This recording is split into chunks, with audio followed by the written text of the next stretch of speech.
এই পৃথিবীতে সবচেয়ে পাওয়ারফুল যে কম্পিউটার আবিষ্কার করা হয়েছে এটার নাম Cray 1 super computer. United states of আমেরিকাতে যারা মিলিটারি বেসে জব করে তাদের ম্যাথমেটিক্যাল ইকুয়েশন ড্র করার জন্য, সলিউশন করার জন্য এই ক্রে 1 সুপার কম্পিউটার তারা ইউজ করে। বিজ্ঞানীরা হিউম্যান ব্রেইনের ক্যাপাসিটির সাথে ওই ক্রে 1 সুপার কম্পিউটারের তুলনা করেছে।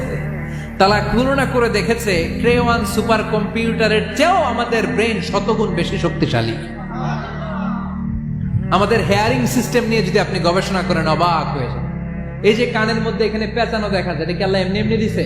মা খালাকতা হাদা বাতিলা, এমনি এমনি আল্লাহ কিচ্ছু দেয় না। এই পেঁচানো ডিজাইন না থাকলে আপনি শুনতে পেতেন না। আপনার কান দুইটা যদি কেটে কান কাটা রমজান করে দেয়, আপনি কোনো আওয়াজ শুনতে পাবেন না। এই কানের ডিজাইন গুলো, এই আঁকাবাঁকা পথগুলো আল্লাহ তাআলা দিয়েছে ইথারে ভেসে আসা সাউন্ড গুলোকে ইলেকট্রিক্যাল সিগন্যালের মাধ্যমে ভেতরে ঢুকানোর জন্য।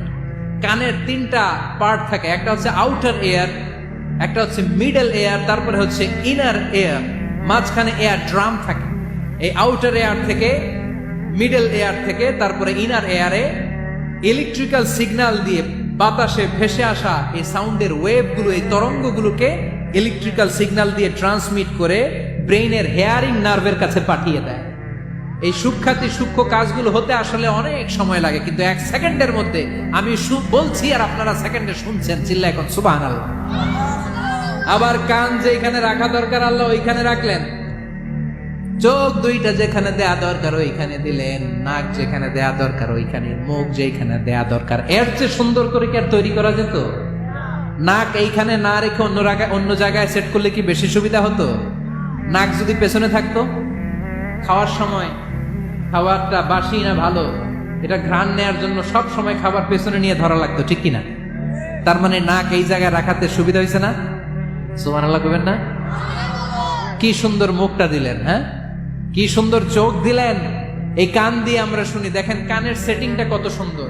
ধরেন ফর এন এক্সাম্পল, উদাহরণস্বরূপ, এই কানটা আল্লাহ এইখানে না রেখে এই কান যদি আপনার এই বাম বগলের ভিতরে দিত, আর এই কান যদি আপনার এই বগলের নিচে দিত, তাহলে আজকে মিজানুর রহমান আজহারের ওয়াজ শোনার জন্য সবার এইভাবে বসে থাকা লাগতো 1.5 ঘন্টা। কারণ এইভাবে এখন যেভাবে আছেন এইভাবে বসে থাকলে তো কান চাপা পড়ে যেত, কথা একটাও শোনা যেত না। সুবহানাল্লাহ কইবেন না? চোখের সেটিংটা কত সুন্দর। চোখ এইখানে না রেখে যদি মাত্র 2 ইঞ্চি উপরে এইখানে দিত, সেজদা দিতে পারতেন। শীতকালে যে ফুটবল খেলেন, হেড দিতে পারতেন। হেড দিতে গেলে বল চোখের মধ্যে লাগা, চোখ শেষ। সুবহানাল্লাহ পড়েন। কি অসাধারণ অবকাঠামো!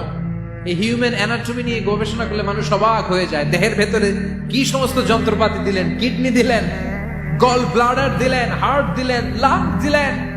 যেখানে যে অঙ্গটা রেখে দেওয়া দরকার ঠিক সেইভাবে মায়ের পেটে থাকতেই আমাদের ডিজাইন দিয়েছে কে? এতগুলো ডিজাইনের মালিক কে? 600 কোটি মানুষ যদি পৃথিবীতে থেকে থাকে তাহলে 600 কোটি ডিজাইন লাগছে না ওনার? আরো কয়শো কোটি আসবে আমরা জানি। কয়শো কোটি ডিজাইন চলে গেছে জানি। একটা ডিজাইনের সাথে আরেকটা ডিজাইনের মিল আছে। চিৎকার করে বলেন এই কারিগরটা কে?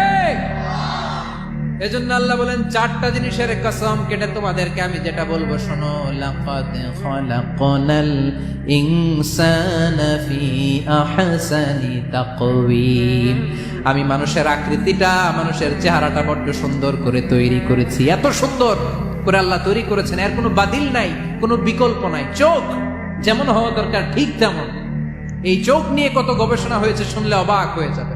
মাত্র 2 মিলিমিটার ডাইমেনশন ছোট্ট আমাদের চোখ। এই চোখ দিয়ে আমরা অনেক কিছু দেখি। কাছের জিনিস যেমনি দেখি, দূরের জিনিসও দেখি। দূরের চাঁদ দেখি, দূরের সূর্য দেখি, দূরের মেঘমালা দেখি, ওই বিমানটাকে দেখি, আবার কাছের ছোট্ট মানুষটাকেও দেখি, ঠিক কিনা? এটার ভেতরে আল্লাহ অনেক পাওয়ারফুল মেগাপিক্সেল দিয়েছেন। এই পৃথিবীতে সবচাইতে পাওয়ারফুল যে ক্যামেরাগুলো আবিষ্কার হয়েছে মুভি শুট করার জন্য, সেখানে যেই মেগাপিক্সেল আল্লাহ দিয়েছেন চোখের ভেতরে এর কয়েক গুণ বেশি দিয়েছেন। চিল্লায় বলেন আল্লাহু আকবার।